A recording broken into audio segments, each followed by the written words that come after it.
اعوذ باللہ من الشیطان الرجیم بسم اللہ الرحمن الرحیم۔ احکام تقلید، پہلا مسئلہ جو ہم پڑھ رہے ہیں وہ تقلید کے احکام ہے۔ تقلید یہ ہوتی ہے کہ آپ کسی اور بندے سے پوچھیں کہ میں یہ کام جو کرنا ہے کس طرح کروں، اور وہ جیسے آپ کو کہے آپ اسی طرح کر ڈالیں، تو آپ نے اس کی تقلید کیا ہے۔ چاہے آپ کاشتکاری کر رہے ہیں اور پوچھا ہے اس سے، اس نے جیسے کہا کسان نے، آپ نے ویسے ہی کر دیا، یا آپ اور کوئی کام کر رہے ہیں، کوئی مثلا مکینک ہے، کاروبار ہے، دوسرے سے پوچھ کے آپ اسی طرح کر ڈالیں۔ وہ جو ہمارے ہاں گڑ بنا رہے ہیں تو ان سے ہم نے پوچھا، پرانے جو تھے ان سے، کہ کیسے بنتا ہے گڑ، چھوارا کیسے بنتا ہے، تو انہوں نے کہا اس طرح بنتا، ہم نے ایسے کر دیا، تو یہ ہم نے ان کی تقلید کیا۔ یہی کام ہم یہاں احکام دین میں بھی یہی کام کرتے ہیں۔ ہم مجتہد سے پوچھتے ہیں کہ وضو کیسے کرنا ہے، اس نے سمجھایا کہ وضو اس طرح کرنا ہے، ہم نے ویسے ہی کیا، تو بس یہی اسی کی تقلید ہو گئی ہے۔ اب ہمارے بعض مثلا وہ لوگ جو اپنے آپ کو شیعہ کہتے ہیں اور وہ کہتے ہیں کہ ہم تقلید نہیں کرتے، مومن ہیں، کہتے ہیں کہ ہم تقلید نہیں کرتے، تو وہ ایسے یہ جو بات کر رہے ہیں یہ ان کو خود بھی سمجھ نہیں آ رہی کہ ہم کیا کر رہے ہیں۔ ان سے ہم پوچھیں گے بھائی وضو کرتے ہو یا نہیں کرتے ہو، تو وہ کہیں گے کرتے ہیں، تو ہم کہیں گے یہ وضو کہاں سے لیا ہے؟ جی پیش نماز سے سیکھا ہے۔ پیش نماز نے کہاں سے سکھایا ہے؟ توضیح المسائل سے۔ توضیح المسائل مجتہد نے لکھی ہے، تو بات تو مجتہد کی مان رہا ہے، یہ چاہے پیش نماز کے ذریعے سے آ رہا ہے، تو یہی تو تقلید ہے کہ مجتہد کے فتوے کے مطابق عمل کرنا، یہی تقلید ہے۔ اچھا کہے کہ میں نے اپنے باپ سے پوچھا ہے کہ وضو کیسے ہوتا ہے، باپ نے کہاں سے؟ باپ نے جی وہ پیش نماز سے، پیش نماز نے مدرسے سے، مدرسے نے توضیح المسائل پڑھے اور مجتہد نے توضیح المسائل لکھی، تو بات تو وہیں پہنچ گئی نا۔ تو آپ نے مجتہد کے فتوے کے مطابق عمل کیا ہے، مجتہد کے فتوے کے مطابق عمل کرنا یہی تقلید ہے، ٹھیک ہے۔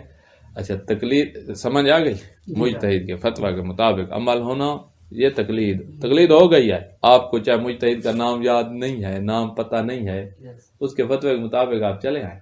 یہ اب توضیح المسائل ہم پڑھ رہے ہیں نا، آپ کو پتہ نہیں ہے کہ جیسے سستانی کیا ہے، اور ہم نے یہ پڑھائی آپ کو اور آپ نے اس کے مطابق عمل کیا، تو آپ تو سستانی کی تقلید کیے ہوئے ہیں۔ تو تقلید کے لیے کوئی سر پہ بھار نہیں اٹھانا پڑتا اور دل میں نیتیں نہیں کرنی پڑتی، تقلید عمل کرنے سے ہو جاتی ہے۔ ہاں اتنا بندے کو پتہ ہو کہ میں کس کی تقلید کر رہا ہوں، تاکہ ہم سے مسئلہ پوچھے تو ہمیں کہے کہ میں فلاں کے فتوے کے مطابق چل رہا ہوں، اس کی تقلید کے میں چل رہا ہوں، آپ مجھے اسی کا بتائیں۔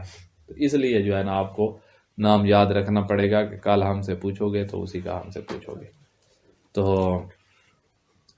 تقلید یہ چیز ہے۔ اچھا تقلید جو ہے اصول دین ایک آپ نے پڑھے ہیں، ایک فروع دین۔ اصول دین توحید ہو گئی، توحید کی تفصیلیں جو ہیں وہ عقائد ہمارے ہو گئے، نبوت کے بارے میں تفصیلی عقائد ہو گئے، امامت کے بارے میں ہو گئے، قیامت کے بارے میں، عدل کے بارے میں، ان میں تقلید نہیں ہوتی۔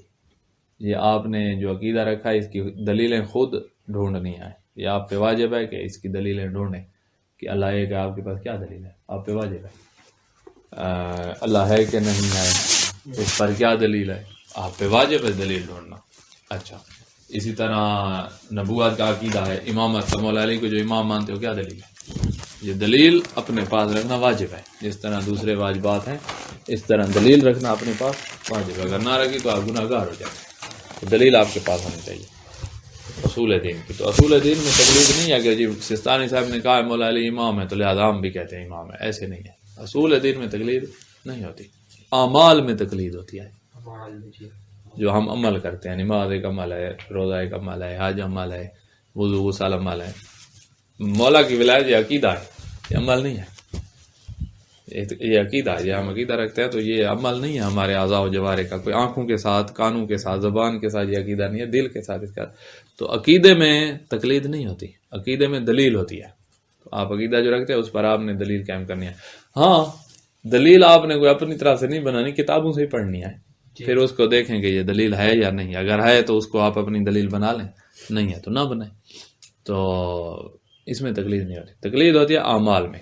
اچھا اعمال دو قسم کیا ہیں، ایک اعمال ایسے ہیں جو واضح ترین امور ہیں اسلام کے، پتہ ہے کہ مغرب کی 3 رکعتیں ہیں، عشاء کی 4 ہیں، ان میں مجتہد سے نہ بھی پوچھیں تو یہ تو سارے سنی شیعہ وہابی سب مسلمانوں میں یہ پتہ ہے کہ صبح کی 2 رکعتیں ہیں، ظہر اثر کی 4 ہے، مغرب کی 3 ہے اور عشاء کی 4 ہے، تو یہ سب میں یہ رائج ہے، سب میں پتہ ہے۔ دادا کی پڑھتا جیسے وہ نہیں پڑھتے، فرض نمازیں ان کے یہاں یہی ہیں، نوافل میں فرق ہے، نوافل ہے پڑھتا ہم نوافل پڑھتے ہیں وہ بھی پڑھتے ہیں، تو نوافل میں تھوڑا فرق آ جاتا ہے، کیونکہ ہم نے جو نوافل ہے نا، ہم نے سید المرسلین کو باہر بھی پڑھتے ہوئے دیکھا ہے اور گھر میں پڑھتے ہوئے بھی دیکھا ہے، جناب زہرا نے، مولا علی نے، تو باقی جو تھے وہ گھر میں تو نہیں ہوتے تھے نا، تو انہوں نے گھر والی نہیں دیکھی، باہر والی دیکھی ہیں، تو انہوں نے کہا نوافل ہیں اتنی، اور حضور جو ہے کچھ رکعتیں مسجد میں پڑھ لیتے، اور گھر میں آ کر پڑھ لیتے تھے، تو ہمیں تو اندر باہر سب کا پتہ ہے، ان کا مسئلہ یہ ہے کہ ان کو باہر کا ہے، اندر کا پتہ نہیں ہے، اور گھر میں کتنے ہی کام تھے جو اہل بیت کو پتہ ہے، تو لہذا جو واضح ترین امور ہیں نا اسلام کے، ان میں بھی تقلید نہیں ہوتی، کیونکہ اس کا ہر ایک کو پتہ ہے۔ اب ہم مجتہد سے پوچھنے کی ہمیں ضرورت نہیں ہے کہ نمازیں 5 ہیں کہ 4 ہیں واجب، 5 ہیں، پتہ ہے ہر ایک کو، تو یہ واضح ترین امور میں بھی تقلید نہیں ہوتی، تو عقائد میں نہیں ہے، اور اعمال میں سے جو واضح ترین ہیں، سب جانتے ہیں، پوری امت کو پتہ ہے، ان میں بھی تقلید نہیں ہے۔ تقلید ہے ان کے علاوہ میں، عقائد کے علاوہ یعنی اعمال میں، اور اعمال بھی وہ جو واضح ترین نہیں ہے، ان میں تقلید ہوتی ہے۔ سمجھ آ گئی؟ اس مسئلے کا خلاصہ یہی ہے۔ میں آپ کو ایسے خلاصے بنا کے دوں گا، وہ چھوٹی سی لائن یاد رکھنا، پھر اس سے آپ خود آگے لوگوں کو بتا سکتے ہیں۔ اب کس میں تقلید ہوئی؟ عقائد اور واضح ترین کے علاوہ میں تقلید ہے، فی امان اللہ۔ سمجھ آئی؟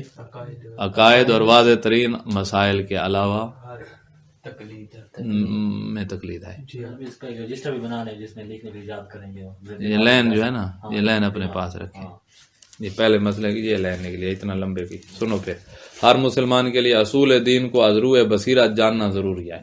اصول دین وہی عقائد، عقائد کو از روئے بصیرت یعنی یقین کے ساتھ، آپ کے پاس اصول دین کو آپ کے پاس ایسے ہو جیسے ہاتھ کی 5 انگلیاں آپ جانتے ہیں، اسی طرح آپ یقین رکھتے ہو، تو یہ معنی ہے از روئے بصیرت کا، یعنی یقینی طور پر جاننا ضروری ہے۔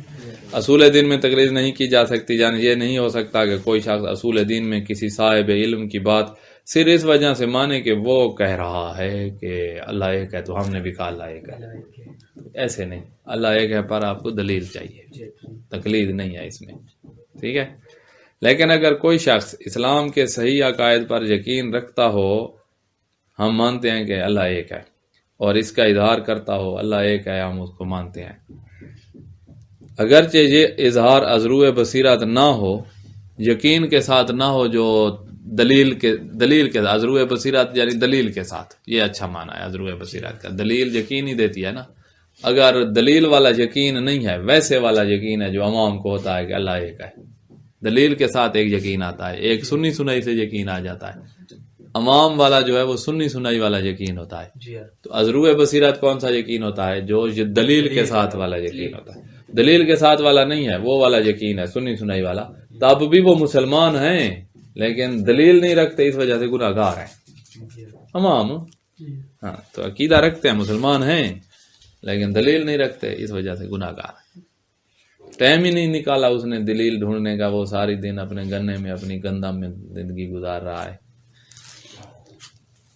تب بھی وہ مسلمان ہے اور مومن ہے۔ جو عقیدہ رکھتا ہے لیکن دلیل نہیں رکھتا تو مومن ہے، لیکن اس پر ایمان اور اسلام کے تمام احکام جاری ہوں گے، جس طرح ہم ایمان اور اسلام والے احکام ہیں نا، کیا اسلام والے احکام ہے؟ وہ پاک ہے، اس سے شادی ہو سکتی ہے مسلمان خاتون کی۔ ایمان والے احکام جو ہے کہ اس پر شیعہ والا جنازہ پڑھا جائے گا، شیعہ والا غسل دیا جائے گا، شیعہ والا کفن دیا جائے گا، یہ سارے احکام اس پہ جاری ہوں گے۔ تو پھر اس سے غلطی کیا ہوئی ہے؟ کہا اس نے عقیدہ رکھا ہے لیکن دلیل نہیں رکھتا، تو دلیل نہ رکھنا گناہ ہے، تو اس نے گناہ کیا ہوا ہے۔ جہاں تک دینی احکام کا تعلق ہے، یہ تو ہو گیا نا عقائد، اس میں تقلید نہیں ہے۔ جہاں تک دینی احکام کا تعلق ہے تو مسلمہ اور قطعی امور کو چھوڑ کر، مسلمہ اور قطعی امور، مسلم یعنی جس کو سب تسلیم کرتے ہو، قطعی یعنی یقینی امور، جیسے نماز کی رکعتیں ہیں 2 4 4 3 اور 4، ٹوٹل نمازیں جو واجب ہیں روزانہ 5، یہ قطعی یعنی یقینی امور ہیں، مسلمہ سب تسلیم کرتے ہیں، یعنی واضح ترین امور ہیں۔ ان کو چھوڑ کر، ان میں تقلید بھی نہیں ہے، ان کو چھوڑ کر باقی احکام میں ضروری ہے کہ انسان یا تو مجتہد ہو، یا پھر تقلید کرتا ہو تو یا پھر احتیاط کرتا ہو. اب یہ احتیاط سمجھاؤں گا. مجتہد کو تو جانتے ہو نا کہ احکام ان دو عقائد اور واضح احکام کے علاوہ باقی جو احکام ہیں ان میں یا تو انسان مجتہد ہو، آپ خود مجتہد ہو تو کسی کی تقلید کی ضرورت نہیں ہے، یا آپ تقلید کیے ہوئے ہوں، یا آپ احتیاط کریں. احتیاط یہ ہوتی ہے کہ جب جیسے میں کر رہا ہوں، جب نماز میں پڑھتا ہوں نا ظہر اور عصر کی، ظہر پوری بھی پڑھ لیتا ہوں اور قصر بھی 1 مہینے تک میں ایسے کروں گا. احتیاط کا یہ طریقہ ہوتا ہے. پھر جب میرا وطن بن جائے گا بکھر یقینی طور پر پھر میں پوریاں پڑھنے لگ جاؤں گا مثلا. تو احتیاط کا بھی ایسا ہوتا ہے آپ رستے میں جا رہے ہیں اور آپ کو سمجھ نہیں آ رہی کہ یہاں میری نماز قصر ہے یا پوری ہے، تو آپ نے دونوں ہی پڑھ لی، قصر بھی پوری بھی، تو یہ آپ نے احتیاط کی ہوئی ہے. یا اور مثال آپ کو احتیاط کی دوں، ایک مجتہد کہہ رہا ہے کہ تیسری رکعت میں سبحان اللہ والحمدللہ ولا الہ الا اللہ 1 دفعہ پڑھو، دوسرا مجتہد کہہ رہا ہے کہ 3 دفعہ پڑھو. تو آپ نے احتیاط کیا اور 3 دفعہ پڑھ لیا، 1 والا بھی راضی ہے اور 3 والا بھی راضی ہے. تو سب کو راضی جس میں کر لیتا ہے نا بندہ، وہ احتیاط کر رہا ہوتا ہے. تو لہذا آپ عقائد اور واضح احکام کے علاوہ، ان دو کے علاوہ میں یا تو مجتہد بن جاؤ، پھر کسی کی تقلید کی ضرورت نہیں ہے، یا پھر احتیاط کرو، سب کو راضی کرو. سب مجتہدوں کے فتوے کے مطابق یہ مشکل ہے، کبھی 2 دفعہ بھی کام کرنے پڑ جاتے ہیں، جیسے ظہر قصر بھی پڑھی اور وہی ظہر پوری بھی پڑھی ہے. یا پھر یہ 2 کام نہیں کرتے تو پھر تقلید کر لیتے. لہذا اور کوئی راستہ نہیں ہے. تو جہاں تک دینی احکام کا تعلق ہے، مسلمہ اور قطعی امور، مسلمہ یعنی سب تسلیم جسے کہیں، قطعی یعنی یقینی، قطع معنی یقین ہوتا ہے. قطعی امور جو ہیں ان کو چھوڑ کر باقی احکام میں ضروری ہے کہ انسان یا تو خود مجتہد ہو، یعنی احکام کو دلیل کے ذریعے حاصل کر سکے، یا کسی احکام کو دلیل کے ذریعے سے حاصل کر سکے، یعنی روایات سے احکام نکال سکے. ایک روایت کہہ رہی ہے کنویں میں نجاست گئی ہے تو وہ نجس ہو جاتا ہے، ایک کہہ رہی ہے کنویں میں نجاست گیا تو نجس نہیں ہوتا. اب یہ 2 روایتیں ہیں، ان میں سے دونوں سے حکم نکالنا ہے. وہ پھر نکالے گا کہ وہ جو روایت ہے وہ فلاں علاقے کی ہے، مثلا اس علاقے کے کنویں چھوٹے ہوتے تھے تو نجاست جاتی ہے تو نجس ہو جاتا ہے، اور یہ روایت فلاں راوی ہے اس علاقے کے کنویں بڑے ہوتے تھے تو وہاں نجاست کنویں میں جائے تو نجس نہیں ہوتا. لہذا اس سے حکم نکال لیا کہ نجس ہے، اور ادھر والے کنویں جو ہیں وہ نجس نہیں ہوتے. تو وہ مجتہد کا کام ہے اس طرح احکام نکالنا. دلیل کے ذریعے یا تو خود مجتہد ہو، یعنی احکام کو دلیل کے ذریعے حاصل کر سکے، یا کسی مجتہد کی تقلید کرے. آپ یا تو مجتہد بن جاؤ یا کسی کی تقلید کرو. یا ازرائے احتیاط، راہ مانی راستہ، آزمانی سے یعنی احتیاط والے راستے سے اس طرح احکام فریضہ اپنا ادا کرے، یا ازرائے احتیاط اپنا فریضہ یوں ادا کرے کہ اسے یقین ہو جائے کہ اس نے اپنی شرعی ذمہ داری پوری کر دی. اب 2 دفعہ نماز پڑھ لو، قصر بھی پوری بھی، اب تو یقین ہوا ہے نا کہ میرے ذمہ جو تھا وہ ہو گیا ہے. مثلا اگر چاند مجتہد، احتیاط کی مثال دے رہے ہیں، مثلا اگر چاند مجتہد کسی عمل کو حرام قرار دیں اور چاند دوسرے کہیں کہ حرام نہیں ہے تو اس عمل سے باز رہے، آپ اس عمل کو نہ کریں نا. بعض کہہ رہے ہیں مکروہ ہے اور بعض کہہ رہے ہیں کہ حرام ہے.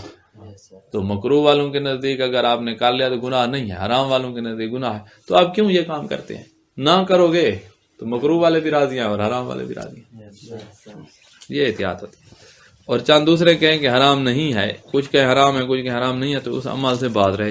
اور اگر بعض مجتہد کسی عمل کو واجب اور بعض مستحب گردانے، بعض کہیں جمعہ واجب ہے بعض کہیں جمعہ مستحب ہے، تو آپ پڑھ لیں جمعہ، مستحب والے بھی راضی ہیں واجب والے بھی راضی ہیں. قربت اللہ پڑھ لینا، قربت میں مستحب بھی آ جاتا ہے، قربت میں واجب بھی آ جاتا ہے. تو کچھ واجب کہیں کچھ مستحب تو اسے بجا لائے. لہذا جو شخص نہ مجتہد ہو اور نہ ہی احتیاط پر امر پیرا ہو سکیں تو ان کے لیے واجب ہے کہ مجتہد کی تقلید کرے. یہ پہلا مسئلہ. اب اس کا مسئلے کا خلاصہ وہی ہے کہ عقائد اور واضح ترین اسلام کے احکام کو چھوڑ کر باقی احکام میں تقلید کریں، یا مجتہد بنے یا احتیاط کریں. واضح ترین اور قطعی یقینی جو احکام ہیں، جیسے 5 نمازیں واجب ہے، روزے جو ہے ماہ رمضان میں واجب ہے. اچھا، دوسرا مسئلہ، مجتہد جو ہوتا ہے جس کی ہم نے تقلید کرنی، اس کی کیا شرائط ہے؟ ہر بندے کے پاس تقلید کر لینی ہے، یا کوئی شرائط بھی ہیں، کہا شرائط ہیں، اس بندے کی تقلید کرنی ہے جو مرد ہو، خاتون مجتہد نہیں ہوتی۔ ٹھیک ہے جی۔ دوسرا یہ کہ وہ بالغ ہو، ابھی اگر کوئی بچہ نابالغ وہ بن گیا ہے مجتہد، اس کے ماں باپ نے اس طرح اس کو حلال کھلایا، محنت کی کہ بالغ ہونے سے پہلے ہی مجتہد بن گیا، تو اب کیا اس کی تقلید ہو سکتی ہے؟ کہا نہیں، بالغ ہونے کے بعد ہوگی۔ اسی طرح وہ عاقل ہو، پاگل ہو گیا ہے، ایک شخص کی آپ تقلید کرنا چاہتے ہیں، آپ کی تقلید سے پہلے وہ پاگل ہو گیا، بیمار ہوا، جھٹکا لگا وغیرہ وغیرہ، پاگل ہو گیا ہے، تو آپ تقلید نہیں کر سکتے۔ شیعہ اثنا عشری 12 اماموں، اثنا عشر مان جاتا ہے 12، شیعہ اثنا عشری، کچھ شیعہ ہیں جو 6 اماموں کو بھی مانتے ہیں، شاشی امامی جو ہیں، ادھر ہیں پاکستان میں بھی ہیں، انڈیا میں بھی۔ اچھا، کچھ شیعہ ہیں جو 4 اماموں کو مانتے ہیں، جیسے زیدی ہو گئے، امام زین العابدین تک مانتے ہیں، آگے ان کا اپنا سسٹم ہے۔ تو کچھ اکثر ہم جو ہیں وہ 12 کو ماننے، تو مجتہد وہ اس کی تقلید کریں جو 12 اماموں کو ماننے والا۔ حلال زادہ ہو، حرام زادہ جو ہے زنا سے جو پیدا ہو حرام زادہ ہوتا ہے، جب ثابت ہو جائے کہ یہ زنا سے پیدا ہوا ہے تو تقلید اس کی نہیں کر سکتے۔ زندہ ہو، مردہ جو ہیں مجتہد، ابھی آپ تقلید کرنا چاہتے ہیں تو آپ جی کہیں کہ میں امام خمینی کی تقلید کروں، تو آپ اگر امام خمینی کی تقلید کرنا چاہتے وہ تو فوت ہو چکے ہیں، تو ان کی تقلید نہیں ہو سکتی۔ تو ہاں، جنہوں نے ان کی زندگی میں کر لی تھی وہ اس کی تقلید پہ باقی رہ سکتے ہیں، ایک صورت میں باقی رہ سکتے ہیں، جنہوں نے کی ہی نہیں تھی اس کی زندگی میں، ابھی پیدا ہوا ہے، تو وہ تو امام خمینی کی تقلید نہیں کر سکتا۔ عادل ہو، مجتہد عادل ہو تو اس کی تقلید ہو، اگر عادل نہیں ہے تو تقلید نہیں ہو سکتی۔ عادل کسے کہتے ہیں؟ جو تمام واجبات کو ادا کرنے والا ہو، تمام حرام کاموں سے رکنے والا ہو، اس کو عادل کہا جاتا ہے۔ تو لہٰذا یہ شرائط ہیں جو یہاں لکھی ہیں۔ دینی احکام میں تقلید کا مطلب یہ ہے کہ کسی مجتہد کے فتوے پر عمل کیا جائے، اور ضروری ہے کہ جس مجتہد کی تقلید کی جائے وہ مرد ہو، بالغ ہو، عاقل ہو، شیعہ اثنا عشری ہو، حلال زادہ ہو، زندہ ہو اور عادل ہو۔ اچھا، عادل وہ شخص ہوتا ہے جو ان تمام کاموں کو بجا لائے جو اس پر واجب ہے، اور ان تمام کاموں کو ترک کرے جو اس پر حرام ہے۔ اب ہمیں کیسے پتہ چلے گا کہ یہ عادل ہے یا نہیں ہے؟ اس کے کچھ طریقے ہیں۔ ایک دفعہ ایسا ہے کہ آپ ہم اس بندے کے ساتھ رہ رہے ہیں، ساتھ جو رہ رہے ہیں، تو آپ روزانہ اس کو چیک کرتے ہیں، وہ گناہ نہیں کرتا، واجب ترک نہیں کرتا، تو آپ کو یقین ہو جائے گا کہ یہ عادل ہے۔ ایک تو طریقہ ہے کہ آپ کو خود یقین ہو جائے۔ دوسرا یہ ہے کہ 2 عادل شخص جن کے بارے میں پتہ ہے آپ کو کہ یہ تو 2 عادل ہیں، وہ 2 اس کے بارے میں گواہی دے دیں کہ یہ عادل ہے، تو بھی یہ عادل ہے۔ 2 طریقے ہو گئے۔ تیسرا یہ ہے کہ آپ اس کا حسن کردار دیکھیں، اچھا کردار اس کا دیکھیں کہ بھئی ہم نے تو اس کو اچھا ہی دیکھا ہے، پتہ نہیں گھر میں کیسا ہے، ہم نے گھر میں نہیں کہا، باہر تو ہم نے اچھا ہی دیکھا ہے، یہ اچھا دیکھنا ہے، یہ بھی عدالت ثابت کرنا۔ یہ 3 طریقے ہیں۔ اگر ان تینوں میں سے کوئی آپ کے پاس طریقہ نہیں ہے تو آپ حکم نہیں لگا سکتے کہ یہ عادل ہے لہٰذا اس کے پیچھے نماز پڑھ سکتے ہیں، لہٰذا اس کی تقلید کر سکتے ہیں، ایسے نہیں۔ یہ یاد رہے گا، 3 طریقے ہیں: علم ہو جائے، خود یقین ہو جائے، دوسرا 2 عادل بندے اس کی عدالت کی گواہی دے دیں، تیسرا حسن سلوک، اچھی سیرت، یہ آپ اس کی دیکھیں تو وہ بھی عدالت ثابت کر دیتی ہے۔ عادل ہونے کی نشانی یہ ہے کہ وہ بظاہر ایک اچھا شخص ہو، اور اس کے اہل محلہ، ہمسایوں یا ہم نشینوں سے اس کے بارے میں دریافت کیا جائے تو اس کی اچھائی کی تصدیق کریں۔ یہ ہے جو اچھی سیرت والی تیسری صورت۔ وہ 2 سید نے نہیں لکھی ہیں کہ 2 عادل اس کے گواہی دے دیں کہ یا خود چیک کرے انسان، تو وہ والے تو آسان ہے نا، یہ والا مشکل کام ہے۔ یہ اہل محلہ نے کہا ہے بہت اچھا بندہ ہے، آپ نے چیک کیا ہے اچھی سیرت والا ہے، تو عدالت چیک نہیں کیا، سیرت کا اچھا ہونا چیک کیا ہے، سیرت اچھی ثابت ہو جائے تو عدالت خود بخود ثابت ہو جاتی ہے۔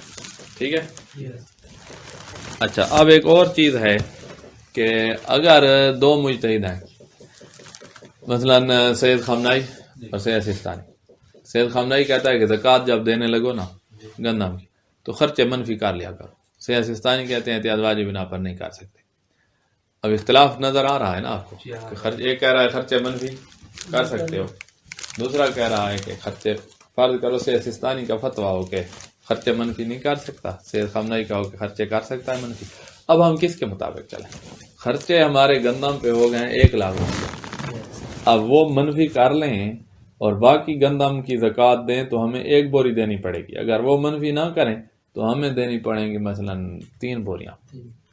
اب ہم 3 بوریاں زکوٰۃ دیں تو یہ سستانی تو اس طرح کہہ رہا ہے، 1 بوری زکوٰۃ دیں تو سیب خمنائی اس طرح کہہ رہے ہیں کہ 1 بوری کافی ہے. اب میں کس کے مطابق کیوں بھائی؟ احتیاط کریں گے تو احتیاط میں نہیں کرنا چاہتا، میں تقلید کرنا چاہتا ہوں. تو اب میں کس کی تقلید کروں؟ اب سوال یہ ہے، ہاں تو آپ یہ کہہ رہے ہیں نا کہ آپ احتیاط کر لیں اور 3 بوریاں دے دیں، تو میں احتیاط پہ عمل نہیں کرنا چاہتا، میں تقلید کرنا چاہتا ہوں. لہٰذا مجھے بتاؤ میں ان 2 میں سے کس کی تقلید کروں؟ تو وہ والی بات صحیح آصف والی کہ دیکھیں گے سب سے زیادہ علم کون رہتا ہے، جو سب سے زیادہ علم رکھتا ہے اس کے مطابق کرو. اگر علم خمنائی سے خمنائی کا زیادہ ہے تو ان کے مطابق کرو، جیسے سستانی کا زیادہ ہے تو ان کے مطابق. اگر یہ بات اجمالاً معلوم ہو کہ درپیش مسائل میں جو مسائل مجھے پیش آتے ہیں ان میں مجتہدین کے فتوے ایک دوسرے سے مختلف ہیں، اختلاف ہے ان کا، تو ضروری ہے کہ اس مجتہد کی تقلید کی جائے جو عالم ہو یعنی اپنے زمانے کے دیگر مجتہدین کی نسبت احکام الہی کو سمجھنے کی بہتر صلاحیت رکھتا ہو. عالم علم سے آئے. ابھی آپ پڑھیں گے اپنی صرف والی کتاب میں افضل التفضیل اس کو کہتے ہیں، دوسروں سے زیادہ علم رکھنے والا. اسی طرح وہ جو ہے اضراب ہو، دوسروں سے زیادہ مارنے والا، انصار ہو، دوسروں سے زیادہ مدد کرنے والا، تو عالم ہو، دوسروں سے زیادہ علم رکھنے والا. تو آپ زیادہ جو علم رکھتا ہے اس کی تقلید کریں. اچھا اب سوال یہ ہے، آپ نے تو کہا نا کہ مجتہد کی تقلید کرو اور کرو بھی عالم کی، تو ہمیں کیسے پتہ چلے گا فلاں بندہ مجتہد ہے یا مجتہد نہیں ہے؟ یہ کیسے پتہ چلے گا؟ یا یہ کیسے پتہ چلے گا کہ وہ عالم ہے یا عالم کوئی اور ہے؟ تو 2 سوال ہو گئے نا. آپ نے کہا ہے کہ مجتہد کی تقلید کرو اور کرو بھی عالم مجتہد کی، تو یہ مجتہد ہونا کیسے پتہ چلے گا، عالم ہونا کیسے پتہ چلے گا؟ یہ ہمارا سوال ہے. تو اس سوال کا جواب اس مسئلہ نمبر 3 میں آ رہا ہے کہ مجتہد عالم جو ہے، مجتہد کی پہچان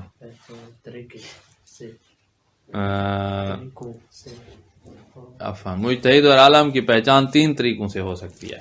3 طریقے ہیں، ان میں سے کسی طریقے کے ذریعے سے آپ پتہ کر سکتے ہیں کہ یہ مجتہد ہے یا یہ عالم ہے. ان میں سے پہلا طریقہ یہ ہے کہ آپ خود جو ہے نا اتنے اہل علم ہیں کہ آپ بندے کو چیک کر لیتے ہیں. اس کو مثلا سیاستانی کو چیک کیا آپ نے، وہ درس پڑھا رہے تھے، آپ سن رہے تھے، آپ نے 1 درس 2 درس، ہو سکتا ہے 1 مہینہ سنتے رہیں، پتہ چلے آپ کو کہ عالم ہے یا نہیں. پھر آپ ادھر جائیں ایران تہران سے خامنہئی کے درس کو سنیں، اس کو مہینہ سنا اور اب آپ فیصلہ کر سکتے ہیں کیونکہ آپ خود صاحب علم ہیں، فیصلہ کر سکتے ہیں کہ ان میں سے سب سے زیادہ علم والا کون ہے. ایک یہ طریقہ ہے کہ آپ خود تحقیق کریں، سرچ کریں، ان کے لیکچر سن کر پتہ چل. جیسے آپ کو سکول میں استاد لیکچر دیتے ہیں تو آپ کو پتہ چل جاتا ہے کہ یہ استاد انگلش پڑھانے میں زیادہ ہے اس کی نسبت، یہ استاد ریاضی میں اس سے زیادہ ماہر ہے، یہ استاد کیمسٹری میں اس سے زیادہ ماہر ہے. تو آپ کو پتہ چلتا ہے نا. اسی طرح ہمیں بھی پتہ چلتا ہے جو ہم حوزے کے طالب علم ہیں، ہم اس کا درس سنیں گے، اس کی درس سنیں گے اور ہمیں پتہ چل جائے گا کہ ان 2 میں سے زیادہ علم والا کون ہے. اچھا کسی انسان کو خود یقین آ جائے، یہ خود والا طریقہ ہے. مثلا وہ ایسا شخص ہو جو خود صاحب علم ہو اور مجتہد اور عالم کو پہچاننے کی صلاحیت رکھتا ہو، تو وہ اجتہاد کا بھی فیصلہ کر دے گا اور عالمیت کا بھی فیصلہ کر دے گا کہ یہ عالم ہے اور یہ مجتہد ہے. سمجھے؟ ایک یہ طریقہ ہے. دوسرا طریقہ، 2 ایسے عالم اور عادل اشخاص، 2 بندے گواہی دے دیں، عادل شخص ہیں، علم والے شخص ہیں، وہ کہتے ہیں ہم نے بھی چیک کیا ہے، ہم گواہی دیتے ہیں کہ مثلا سید سستانی عالم ہے یا مثلا سید خمنہئی عالم ہے، تو ان کی گواہی پر ہم بھی اعتماد کر لیں گے. اگر وہ 2 گواہی دیں کہ بھائی سید سستانی عالم ہے، 2 اور آ جائیں وہ بھی عادل ہوں، علم والے ہوں، وہ بھی چیک کر چکے ہیں، وہ کہیں سید خمنہئی عالم ہے. ایک سستانی کے عالم ہونے کی 2 بندے گواہی دے رہے ہیں، 2 رہے ہیں ادھر سید خمنہئی کے عالم ہونے کی، تو یہ آپس میں ٹکرا رہے ہیں. اب تو ہم کسی کی بھی نہیں مانیں گے، اب ہم اور طریقے اختیار کریں گے. یہ طریقہ اس وقت چلے گا جب دو ایک طرف کا کہہ رہے ہوں اور دوسرے دو نہ ہوں جو دوسری طرف کا کہتے ہیں. ٹکرائے نہیں نا, گواہی ٹکرائے نہیں. اس طرح گواہی ٹکرا رہی ہے نا, ٹکرا رہی گے تو دونوں گواہیاں ٹوٹ جائیں گی اور پاش ہو جائیں گی اور ہمیں کچھ بھی حاصل نہیں ہوگا. تو دوسرا طریقہ, دو ایسے عالم اور عادل اشخاص جو مجتہد اور عالم کو پہچاننے کا ملکہ رکھتے ہوں, ملکہ یعنی صلاحیت رکھتے ہوں. یہ دو شخص کسی کے مجتہد یا عالم ہونے کی تصدیق کریں. یہ کہہ دیں یہ مجتہد بھی ہے اور عالم بھی, ہم اس کی تقلید کر دیں گے بشرطے کہ دو اور عالم اور عادل ان کی تردید نہ کریں. تردید یعنی رد کرنا, بھی یہ گال غلط ہے. بلکہ کسی کا مجتہد یا عالم ہونا ایک قابل اعتماد اہل خبرہ و اطلاع شخص کے قول سے بھی ثابت ہو جاتا ہے. یہ کہہ رہے ہیں کہ اگر ایک شخص ہے نا, دو نہیں ہے, ایک شخص کہہ رہا ہے کہ فلاں جو ہے وہ اہل خبرہ ہے, یعنی تجربہ رکھتا ہے عالم کو پہچان. خبرہ مانی ہوتا ہے تجربہ, عالم کو پہچاننے کی صلاحیت تجربہ رکھتا ہے. ایک شخص نے کہہ دیا ہے نا کہ فلاں عالم ہے اور اس کے آگے کسی اور کی بات ٹکرا نہیں رہی, کسی اور کی گواہی ٹکرا نہیں رہی, تو ایک کی بات مان کر بھی ہم کہیں گے جی ٹھیک ہے فلاں عالم ہے. بلکہ کسی کا مجتہد عالم ہونا ایک قابل اعتماد اہل خبرہ اور اہل اطلاع شخص کے قول سے بھی ثابت ہو جاتا ہے. یہ دو طریقے عالم ثابت کرنے کے. تیسرا ہے کہ انسان کسی اوکلائی طریقے سے مطمئن ہو جائے کہ فلاں عالم ہے, مطمئن ہو جائے, اور طریقہ بھی اوکلائی. مثلا اوکلا جو ہے نا شہرت پر اعتماد کرتے ہیں. یہاں گئے, بات ہو رہی تھی کہ ایکسیڈنٹ ہوا ہے, وہاں ہو رہی تھی, وہاں ہو رہی تھی, وہاں ہو رہی تھی, وہاں ہو رہی تھی, وہاں ہو رہی تھی, تو مشہور جو ہو گیا اس پہ اوکلا اعتماد. ہم بھی اعتماد کر لیتے ہیں, ہمیں بات ٹھیک ہے, کچھ ہوا ہے تو اتنی مشہور ہو گئی ہے بات. تو یہ اوکلائی طریقہ ہے اعتماد کرنے کا. تو اس طرح کا کوئی طریقہ ہو, مشہور ہو جائے پورے عالم میں تشیع میں کہ بھائی مثلا سیاستانی عالم ہے, تو بس یہ شہرت ہی کافی ہے, آپ اس پر اعتماد کر کے ان کی تقلید کر سکتے ہیں. نمبر 3 یہ کہ انسان کسی اوکلائی طریقے سے کسی شخص کے مجتہد عالم ہونے کا اطمینان حاصل کر لے. مثلا کچھ ایسے اہل علم اور اہل خبرہ جو مجتہد اور عالم کو پہچاننے کی صلاحیت رکھتے ہیں, اہل علم, ان کی بات سے اطمینان بھی آ جاتا ہے. کسی کے مجتہد عالم ہونے کی یہ والے شخص تصدیق کرتے ہیں, اہل خبرہ بھی ہیں, ان کی بات پر آپ کو اطمینان بھی آ جاتا ہے, وہ تصدیق کر لیں کہ فلاں جو ہے مجتہد بھی ہے اور عالم بھی ہے. تو دوسرے نمبر پہ تھی گواہی دے دیں دو عادل شخص یا ایک شخص. اس میں ہے کہ وہ گواہی نہیں دے رہے, وہ بتا رہے ہیں اور آپ کو اطمینان آ رہا ہے, تو یہ اوکلائی اطمینان ہے. پہلا ہے آپ کو خود علم ہو, یقین اور علم. دوسرا ہے گواہی دو بندوں کی. تیسرا ہے اوکلائی طریقے سے اطمینان ہو جائے. اوکلائی طریقے سے اطمینان, اوکلائی طریقے, ٹوٹل طریقے یہ 3 ہیں. علم, یقین جس کو کہتے ہیں, دوسرا ہے گواہی, تیسرا ہے اوکلائی طریقے سے اطمینان. ہم اس طرح خلاصے بناتے ہیں, اس لیے ہمیں فقہ یاد ہے. ابھی آپ کو تقلید کا خلاصہ بنا دیا ہے. اس سارے کا میں ابھی آپ کو 1-2 لائن میں کر لیتا ہوں. عقائد اور واضح ترین احکام کے علاوہ میں تقلید ہوتی ہے. تقلید عالم, اختلاف جب ہو مجتہدین کا تو عالم کی تقلید کرنی ہے. 2 اور تیسری بات یہ ہے کہ عالم کا پتہ چلتا ہے انسان خود علم اور یقین یا گواہی یا اوکلائی اطمینان. اوکلائی اطمینان, ان 3 طریقوں سے عالم اور مجتہد ہونے کا پتہ چلتا ہے. تو یہ میں نے 3 باتیں کی ہیں. تقلید کیا ہے, پھر دوسری بات کیا کی کہ اختلاف کی صورت میں کس کی تقلید کرنی ہے, عالم کی کرنی ہے, اور تیسری ہے کہ عالم کا کیسے پتہ چلے گا. ان تینوں کا خلاصہ میں نے کر دیا ہے. اس طرح خلاصے اپنے پاس بنانا ساری زندگی, وہ پھر کام آتے ہیں. میں خود جب پڑھتا تھا ادھر نجف میں پڑھاتا تھا تو میں اپنے پاس خلاصے لکھتا تھا. مثلا میراث جو ہے نا, وراثت تقسیم کرنے کے احکام بہت مشکل ہوتے ہیں, تو وہ کوئی 50 صفحے کی تھی سیاح سستانی کی جو کتاب میں آئے, تو میں نے ان کو 5 صفحوں میں تبدیل کر دیا خلاصے کر کے. پھر وہ 5 صفحے جو ہے نا میں آدھا گھنٹہ 35 منٹ میں پڑھ لیتا ہوں, تو وہ مجھے یاد رہیں گے ہمیشہ. ہر مہینے 1 دفعہ پڑھ, تو اس میں آدھا گھنٹہ لگتا ہے. ویسے کتاب پڑھ ہو سکتا ہے ہفتہ پورا کا لگ جائے, تو خلاصے کیا کر. اچھا, آگے چوتھا مسئلہ, مجتہد کا فتویٰ حاصل کرنے کے 4 طریقے ہیں. طریقے مجتہد. ایک یہ ہے کہ آپ مجتہد کے پاس گئے، نجف سے سستانی کے ساتھ بیٹھے تھے اور آپ نے خود ان کی زبان سے سنا ہے کہ جمعہ واجب ہے مثلا، یا ایک یہ طریقہ خود مجتہد سے سننا. دوسرا مجتہد کا فتویٰ بیان کرنے والے دو عادل اشخاص سے سننا، دو عادل بندے گواہی دے دیں کہ مجتہد کا فتویٰ اس طرح ہے، تو یہ بھی آپ اس پہ عمل کریں. نمبر 3 تیسرا طریقہ کسی ایسے شخص سے سننا جس کی بات پر اطمینان آ جائے، وہی اطمینان و کلائی جس کو ہم اطمینان و کلائی کہہ رہے ہیں. تو اس میں آپ نے دیکھا 3 باتیں وہی آئی ہیں، خود دو گواہی، خود گواہی، اطمینان و کلائی. چوتھا طریقہ مجتہد کی کتاب توضیح المسائل میں پڑھنا بشرطے کہ اس کتاب کے صحیح ہونے کے بارے میں اطمینان ہو. تو چوتھا ہے کتاب سے پڑھنا، یا آج کل ویب سائٹ ہے اس پہ پڑھنا. اب کتنی ہی اپلیکیشنیں آپ کو ملیں گی جن میں ہوگا کہ سلطانی صاحب کے فتویٰ کے مطابق ہمیں اطمینان نہیں ہے کہ وہ ٹھیک ہے یا نہیں ہے، تو ہم ان کی جو آفیشیل ویب سائٹ ہے اس سے پڑھتے ہوتے ہیں. ویب سائٹ سے توضیح المسائل سے پڑھیں تو یہ بھی ٹھیک ہے. ٹھیک ہے. اچھا مسئلہ آپ آگے کیوں پڑھ رہے تھے؟ 5 نمبر اس کو ہمارے ساتھ آپ رہے ہیں، اس لیے پھر وہ مشکل آپ کو بنے گی کہ سمجھ نہیں آئے گا. نہیں سر یہ پڑھ رہا تھا آگے والا کتاب. ادھر سنیں، ادھر سنیں. 5واں جب تک انسان کو یہ یقین نہ ہو جائے کہ مجتہد کا فتویٰ بدل چکا ہے وہ کتاب میں لکھے ہوئے فتوے پہ عمل کر سکتا ہے. اب ہمیں شک ہوا ہے کہ سیستانی کا مثلا جمعہ والا فتویٰ وہی ہے جو یہاں لکھا ہوا ہے یا اب تبدیل ہو گیا ہے. تو جب تک اطمینان نہیں ہو جاتا تبدیل ہونے کا شک ہوا ہے تو آپ اسی کے مطابق چلیں جو کتاب میں لکھا، ورنہ آپ کو روزانہ شک پڑیں گے اور پھر پوچھیں گے تو وہ کہیں گے ہم نے جو لکھا ہوا ہے وہی ٹھیک ہے، بار بار کہ پھر کہیں گے یہ پاگل ہے. ہاں تو شک جب پڑے تو شک کی پرواہ نہ کرو، جب تک یقین نہیں ہو جاتا کہ فتویٰ تبدیل ہو گیا ہے تب تک آپ اسی کتاب کے مطابق چلتے رہیں. جب تک انسان کو یہ یقین نہ ہو جائے کہ مجتہد کا فتویٰ بدل چکا ہے وہ کتاب میں لکھے ہوئے فتوے پہ عمل کر سکتا ہے.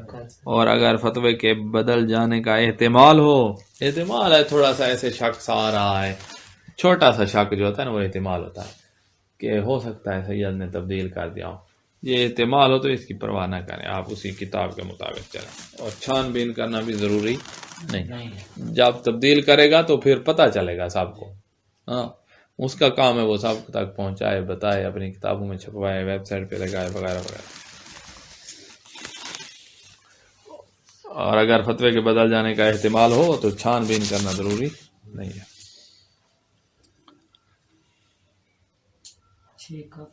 کافی ہے. الحمدللہ.